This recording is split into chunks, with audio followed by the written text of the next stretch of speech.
Hey guys, a bit of an update here. I kind of have been doing a couple things here and there, but I'm kind of screwed over right now with this virus. I can't get anything shipped to Canada. Well, I shouldn't say that. Some stuff I can, but it takes forever. I've been working on the Macchi C200. I think I'm gonna stick with this scheme. It looks kind of cool. It's kind of like a between the brass radiator cooler and kind of like a bronze green to brown paint scheme. It looks pretty cool. These paint call outs are I'm gonna butcher these. Giallo Chromo for the yellow, Azzurro Chiaro 1. They're all Italian colors, and MRP has them, which is awesome. Because as soon as I'm done this, well, I might even do it as I'm building this. I'm doing the 202 as well. I think I'm not a subject matter expert whatsoever, but I think they're basically very similar aircraft, except instead of the big radial engine, they have changed it to what are the hills in this. But anyhow, I can't get, Cerebros won't ship MRP into Canada, and I can't get across the border right now to pick my stuff up. I have a shit ton of stuff sitting at the UPS store. So I'm at a standstill to a certain extent. I built a little bit of the structure. This one seems a little bit better than the Hurricane. It went together okay. Maybe I took my time a little bit more than with the Hurricane too. I've got the resin all off the pour stubs and whatnot, and it's sharp. The detail's really nice on this. Looks good so far. This is a 14-cylinder engine. I've got to get the heads off, and they give you an extra one, and there's a couple in here that aren't the cleanest of resin pours, so maybe that'll be handy to have an extra one. But I can get the engine together, and I think I can get the cockpit together. It's a gray-blue color, and I think 35-237 is pretty close. So that's where I'm at. I got this book.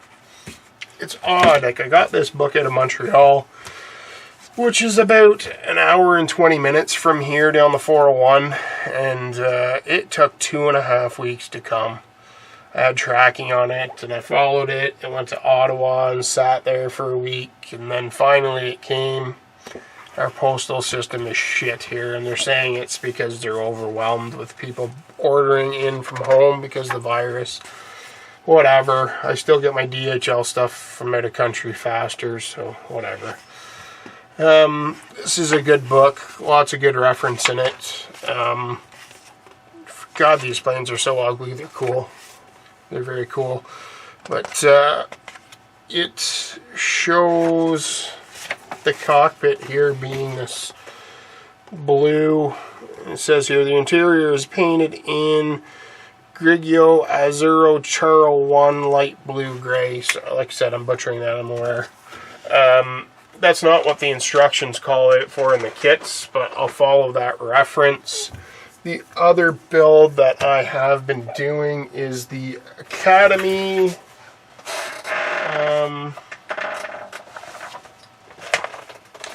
F-18A+. I'm building a CF-18. A few differences. And I'm doing an F-18A. I'm doing two. I've already started one a couple of years ago. I just picked it back up, but I'm doing the CF-18 mainly, and I'm going to town with it. I was playing with intakes, and I did the latex paint thing. This one I stripped it out of because it was bad. I did a couple things. This is the factory exhaust. And realistically, you don't see a lot of what's going on.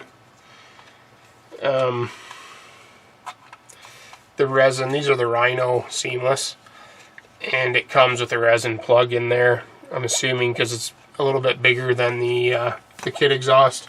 It's right here.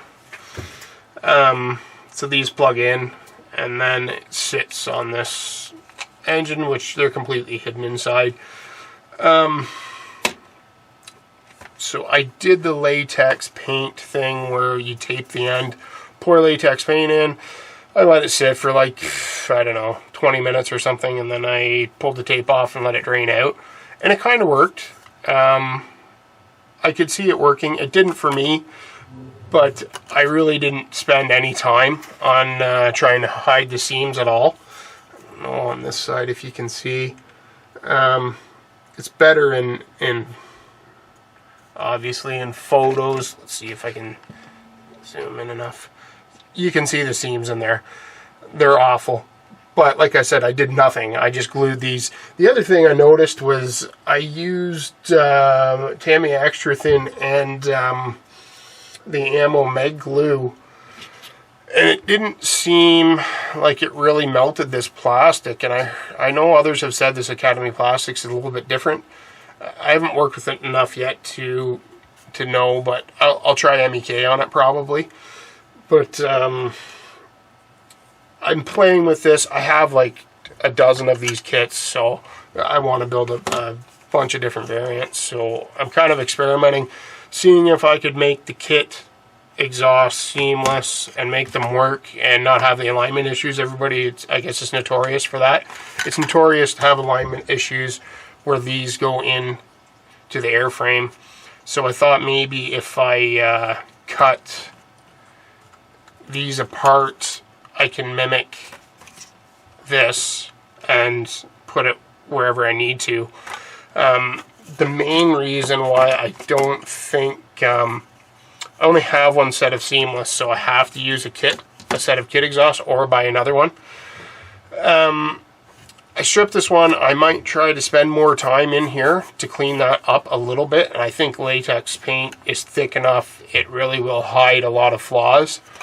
So I think it's doable. If I were to do it again, and I'll clean the exhaust up a little bit. I'll thin the latex paint with water so it's a little bit thinner than it is right out of the can, and I think it will work. But it's hard to tell.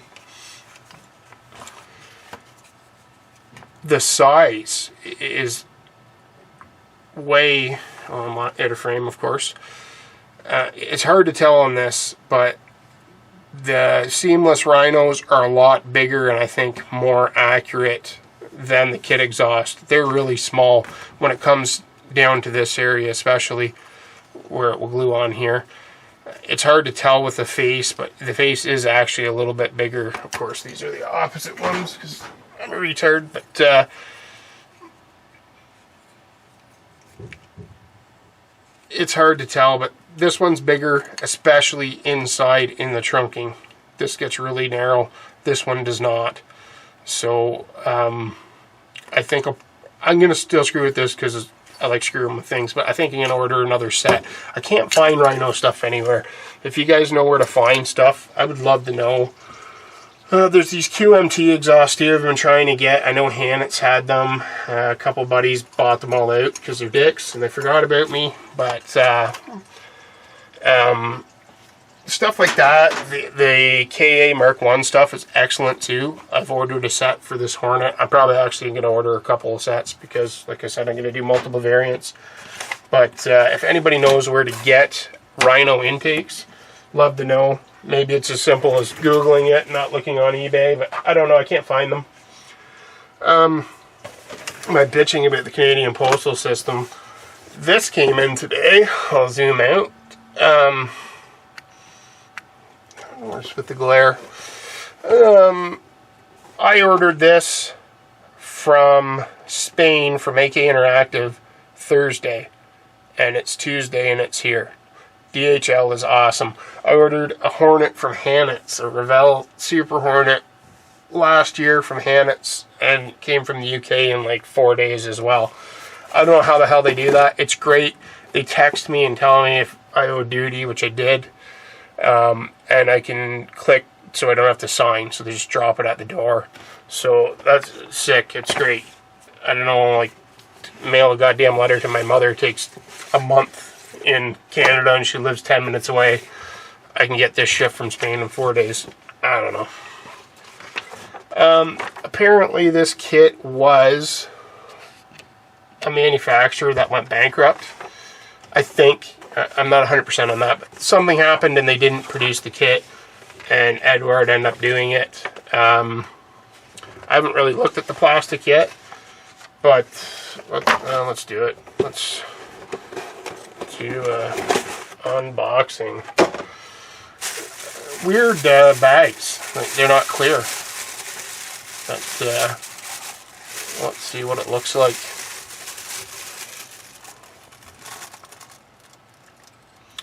See some scratches in my canopy, but I think that part might be paint, so it doesn't matter. But they're really nice and clear. They're really good. You just have to take my word for it, I guess. But it's really nice. Looks great. I have to get away from this. Deckling. They're such shit, decals. They're a pain in the ass.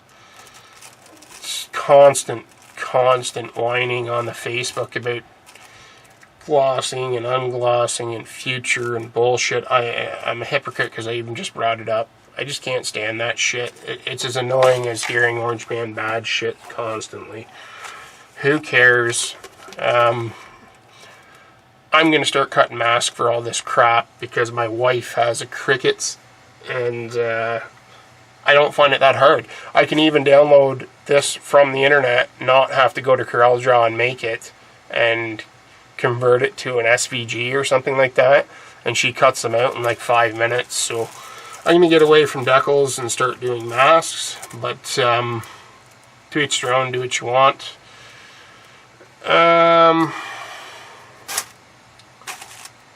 What do we got going on here? We got a mask set, that's badass. We got photo etch. Color photo etch is something that I suck at. 100% it's on me. I'm shit. But I don't like it. Maybe that's a built-in excuse because I'm so shitty at it. I just don't like how it looks. Like, that looks like speckly gray shit to me, not like some of the work I see you guys do is fantastic. I can't get the belts to conform and look decent. I wreck them. Or they just sit off the seat and look like garbage. But that's cool that they're here. Yeah, looks great. I'm going to see if I can get away. I see there's instrument panel decals. And it does look like they're meant to go behind this. I don't know if I'll be stuck with it or not. Let's see. This is probably not the most professional unboxing, and then you get, well, I'll only have 10 views of the video anyways, and I'll have 7 thumbs downs, but it's interesting how the prop has this many connectors. But resin prop, the hub for the prop, that's cool. Doesn't look like there's that much plastic here. As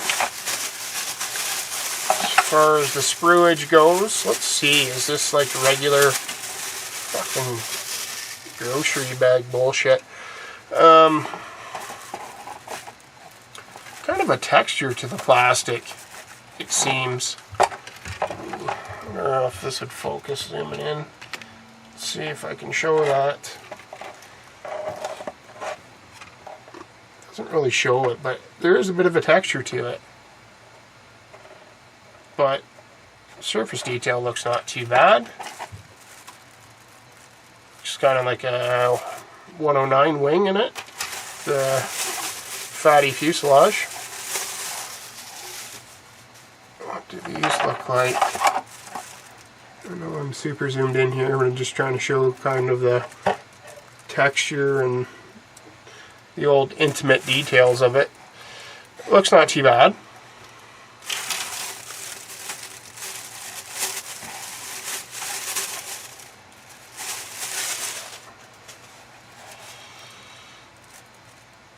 Yeah, some stuff. Out of frame again, like more. Here, let me zoom out. Oh, fuck.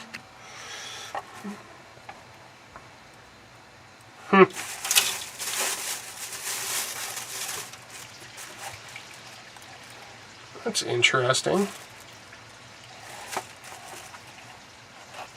It looks like different plastic almost. Weird.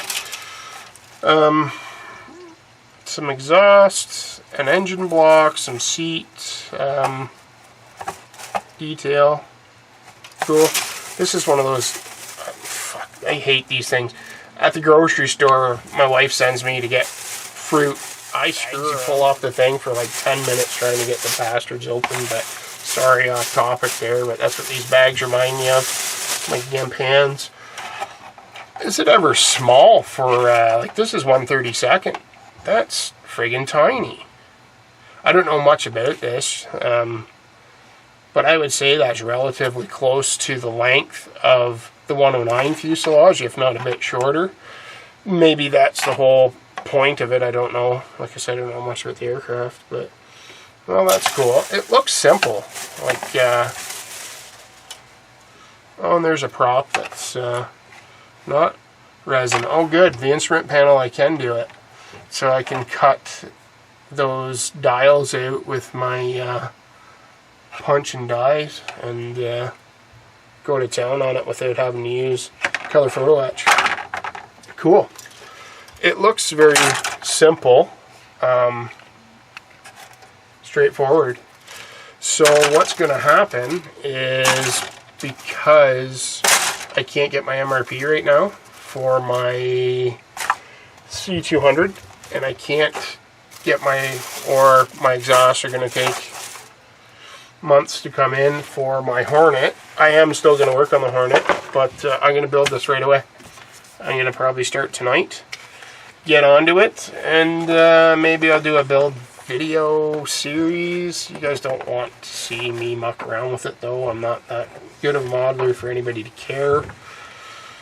So I'll probably do it like I do everything else and just build some, make a video and say this is what I did and this is where I screwed it up.